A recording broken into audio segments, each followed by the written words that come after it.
Authentic consent, and you've heard me say authentic consent is a completely mindful, willing, and uncoerced choice to say yes and the ability to revoke that yes at any time without fear of repercussions. Why I go above and beyond to phrase it that way, 5 points in there, if you count them, there are 5 points that make up consent, is the BDSM community has historically touted consent. Everything is consensual, safe, sane, consensual, as justification. This is a healthy community. Everything that happens in this community is healthy. This is how we keep predators out. Safe, sane, consensual. RAC. Risk-aware, consensual kink. Consent, consent, consent. Not enough. It's not enough. The presence of consent is not enough.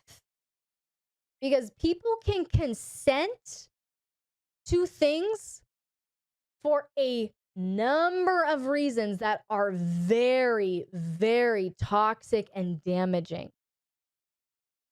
You could have childhood trauma. You could just have a pattern of bad teaching where you haven't been modeled the right way, so you don't know any different. You don't know any better.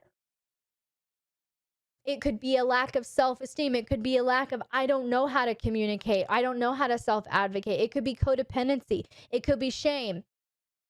You think consenting for any of those reasons makes it healthy or good or safe? No. So just because there's the presence of consent, it's not enough.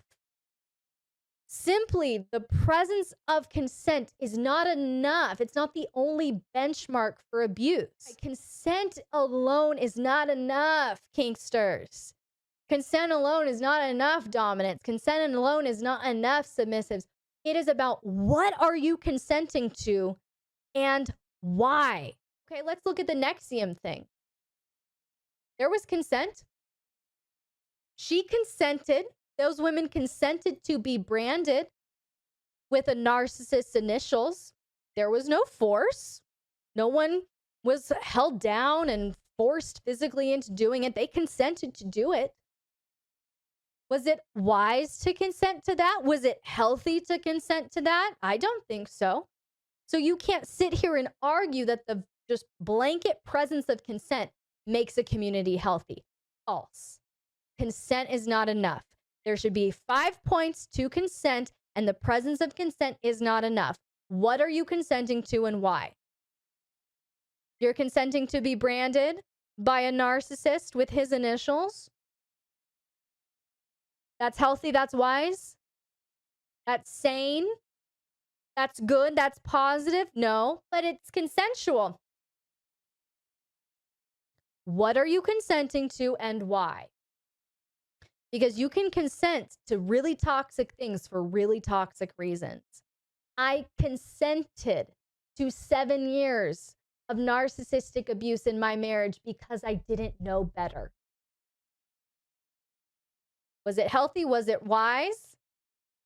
Was it right? No. Was I being abused and manipulated every day of my life? Yes. But was I consenting to it? Yes. It's not just about consent. What are you consenting to and why? And this is especially important to note because I am a trauma-informed BDSM educator. Many of you come from a place of trauma. When you come from a place of trauma, your why will be skewed.